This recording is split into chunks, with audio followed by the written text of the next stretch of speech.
Bismillahirrahmanirrahim. Assalamualaikum warahmatullahi wabarakatuh. Bismillah, alhamdulillah, raditu billahi rabba, wabil islami dina, wabi muhammadin nabiyya wa rasula. Rabbi zidni ilma warzuqni fahman fi dunya wal akhirah. Anak-anakku kelas 10 dimanapun kalian berada, melalui video berikut ini, Bapak akan mencoba memaparkan cakupan materi yang akan kita pelajari untuk mata pelajaran Bahasa Indonesia di kelas 10, khususnya di SMK Budi Bakti Ciwidey. Untuk itu, Bapak mohon kepada kalian, tontonlah, simaklah baik-baik video ini dari awal sampai dengan akhir, intinya sampai dengan selesai, agar kalian dapat memahami dan siap mengikuti pembelajaran bahasa Indonesia ke depannya.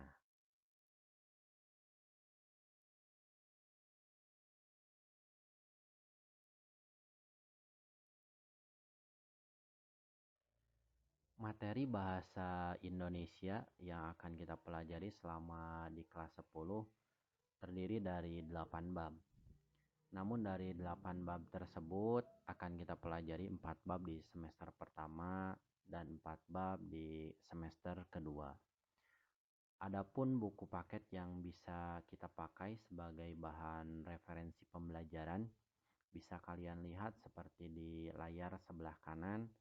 Ada buku paket warna biru bertuliskan bahasa Indonesia bergambarkan Kepulauan Nusantara. Buku tersebut adalah buku bahasa Indonesia untuk kelas 10 kurikulum 2013, cetakan tahun 2016 dan hasil revisi tahun 2017. Untuk buku paket elektroniknya atau soft file bukunya, insya Allah Bapak akan kirim via grup kelasnya masing-masing.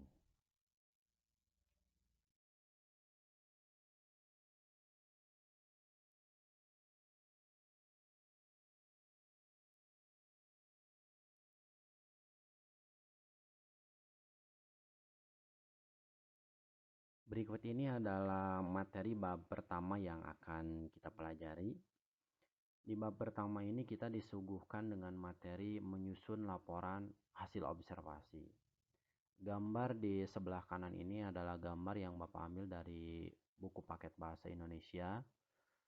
Nanti jika buku paketnya sudah ada bisa kalian lihat. Inilah tampilan awal dari bab pertama. Ada gambar seperti ini. Cakupan pembahasan dari materi bab pertama ini, nanti pertama kalian harus menginterpretasi laporan hasil observasi, selanjutnya merevisi laporan hasil observasi, lanjut lagi menganalisis kebahasaan teks laporan hasil observasi, dan terakhir kalian harus mengkonstruksi teks laporan hasil observasi. Nah, di kurikulum 2013 ini, istilah-istilah menginterpretasi, merevisi, menganalisis, mengkonstruksi banyak sekali digunakan. Untuk penjelasannya nanti akan ada di video-video berikutnya yang berhubungan dengan materi-materi untuk setiap babnya.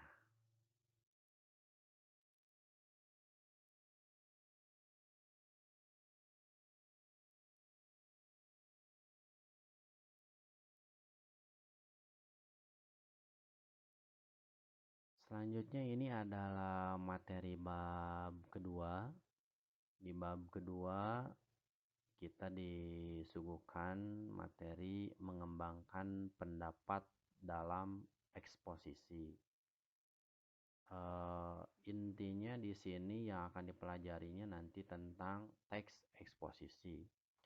Adapun cakupan pembahasan dari materi bab kedua ini istilahnya hampir sama dengan bab pertama. Kalian pertama dituntut bisa menginterpretasi makna dalam teks eksposisi. Selanjutnya kalian harus bisa mengembangkan isi teks eksposisi. Lanjut lagi, kalian harus bisa menelaah struktur dan kebahasaan teks eksposisi. Dan terakhir, kalian harus bisa menyajikan gagasan ke dalam sebuah teks eksposisi. Itu cakupan pembahasan dari materi bab kedua ini.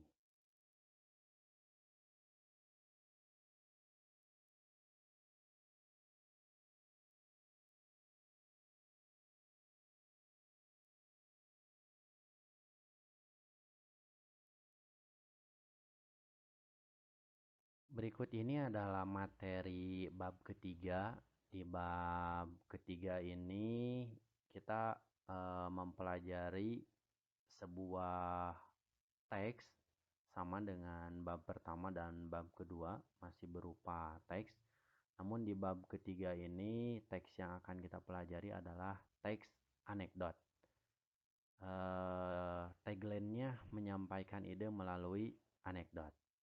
Adapun cakupan pembahasan dari materi bab ketiga ini, pertama kalian harus mengkritisi teks anekdot dari aspek makna tersirat. Selanjutnya kalian harus mengkonstruksi makna tersirat dalam sebuah teks anekdot. Dilanjut lagi ke menganalisis struktur dan kebahasaan teks anekdot. Dan yang terakhir, kalian harus bisa menciptakan kembali teks anekdot. Nanti bagaimana kalian mengkritisi, mengkonstruksi, menganalisis, dan menciptakan teks anekdot, intinya mudah, gampang setelah kalian tahu seperti apa, bagaimana, dan kumaha teks anekdot itu. Coming soon lah pokoknya.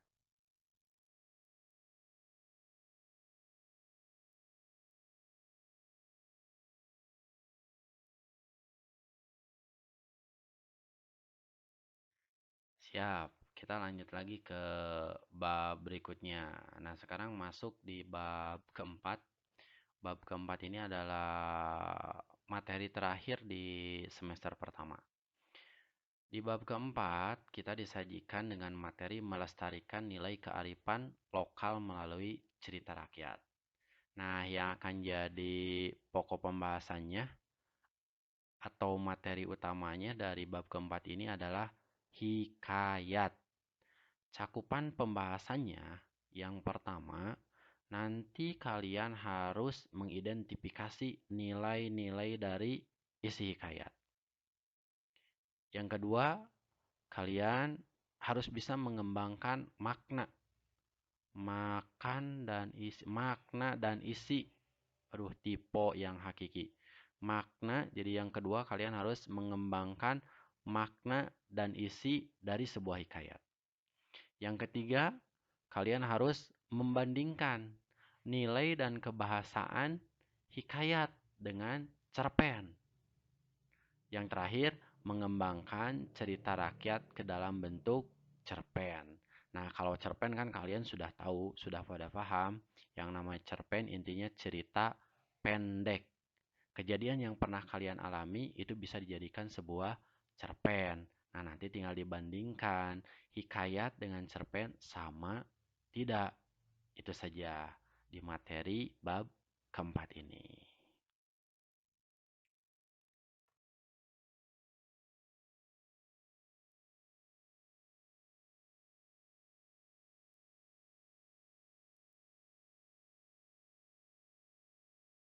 Kita lanjut lagi guys. Nah, guys, sahabat kece dimanapun berada. Nah, kita lanjut lagi. Ini materi bab kelima. Materi awal di semester kedua. Di bab kelima ini kita akan mempelajari teks lagi. Di sini membuat kesepakatan melalui negosiasi. Nah, teks negosiasi ini atau negosiasi ini sangat berhubungan erat kalau di jurusan BDP, Bisnis Daring dan Pemasaran, ada materi khusus tentang negosiasi. Nah, kalau di bahasa Indonesia, teks negosiasi ini umum untuk kalian semua, baik jurusan RPL-nya, jurusan desain komunikasi visualnya, begitupun untuk bisnis daring dan pemasaran. Yang akan menjadi pembahasan atau cakupan pembahasan dari teks negosiasi ini, pertama kalian harus mengevaluasi teks negosiasi. Selanjutnya, kalian harus bisa menjelaskan pengajuan, penawaran, dan persetujuan dalam teks negosiasi. Setelah itu, kalian harus bisa menganalisis teks negosiasi. Apakah teks ini termasuk ke dalam teks negosiasi atau bukan? Apakah teks ini termasuk ke dalam teks negosiasi yang benar atau salah, dan lain sebagainya.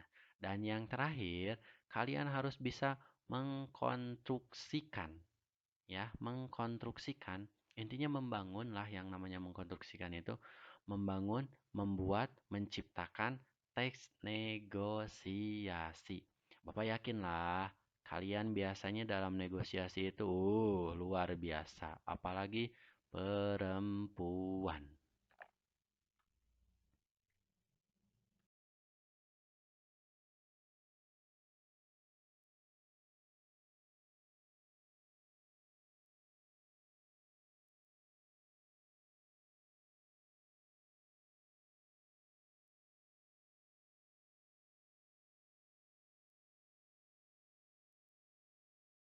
Kita lanjut lagi.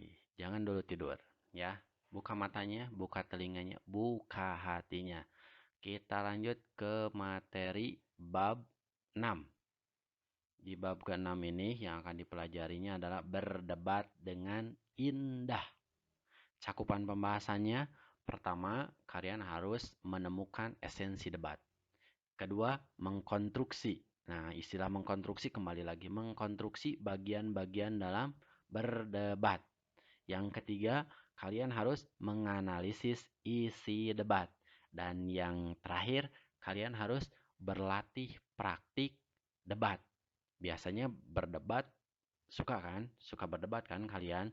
Tapi di sini harus digarisbawahinya. Berdebat dengan indah. Oke? Siap.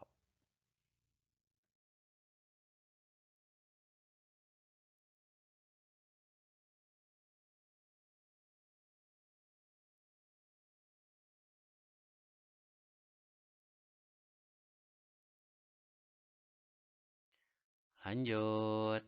Nah, setelah berdebat dengan indah, kita harus belajar dari biografi. Nah, itu adalah tema dari bab ketujuh. Belajar dari biografi. Cakupan pembahasannya, pertama kalian harus menelaah teks biografi. Kedua, mengungkapkan kembali keteladanan dalam teks biografi. Jadi ada sebuah teks biografi, kalian baca, kalian amati, apakah ada keteladanan dari teks biografi tersebut yang perlu kita contoh, kita tiru, kita ikuti, dan kita terapkan dalam kehidupan kita sehari-hari. Dan yang ketiga, kalian harus menganalisis, ya, menganalisis makna dan kebahasaan teks biografi. Terakhir, kalian harus bisa menceritakan kembali isi teks biografi tersebut. Nah, kalau menceritakan kan gampang. Setelah kalian membaca, setelah kalian melihat, setelah kalian menyimak, setelah kalian mendengarkan, bisa kan berbicara? Nah, itu berbicara itu menceritakan kembali. Yang apa yang harus diceritakannya? Yaitu isi dari teks biografi yang kalian baca, kalian lihat, kalian simak. Oke.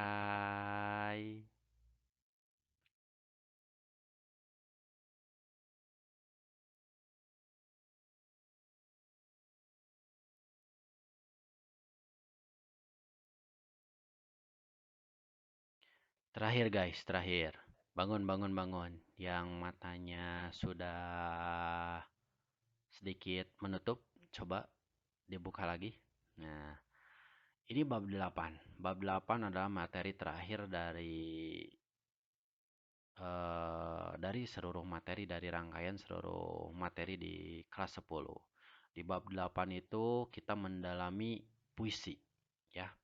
Istilah puisi kan sudah tidak asing lagi bagi kita karena pada dasarnya mulai dari SMP, bukan dari SMP, mulai dari SD, SMP, MTS atau sekolah-sekolah sebelumnya sebelum kalian masuk ke SMK Budi Bakti Ciwidey, pasti kan sudah mempelajari yang namanya puisi. Nah, di sini kalian dituntut mendalami puisi. Adapun cakupan pembahasannya, kalian pertama harus mengidentifikasi, ya. Harus mengidentifikasi komponen penting dalam puisi.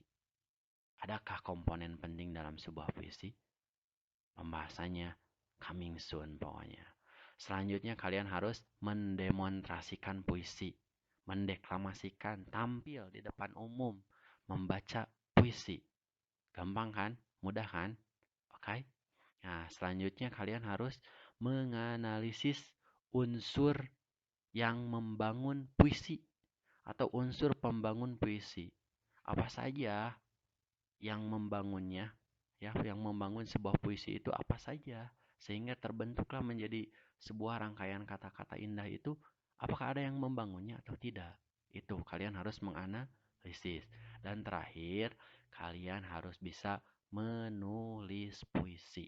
Itu tujuannya, menulis puisi. Bisa kan menjadi cindera mata atau kenang-kenangan terindah buat si dia. Walaupun hanya rangkaian kata-kata, tapi biasanya bermakna. Nah, itu materi-materi yang harus kita pelajari mulai dari bab pertama sampai dengan bab 8 ya. Nah, jadi Bapak harapkan kalian semua menonton video ini dari awal sampai dengan akhir.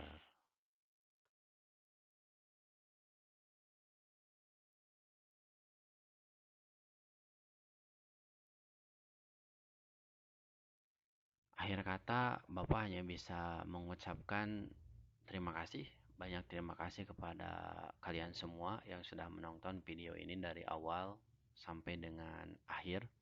Semoga kita semua selalu diberikan kesehatan, kekuatan, kelancaran, kemudahan, serta keberkahan dalam menjalani setiap kegiatannya. Kalau berkenan, jangan lupa video ini di subscribe, like, dan komen. Ya, terima kasih kepada kalian semua. Wabillahi taufik wal hidayah. Wassalamualaikum warahmatullahi wabarakatuh.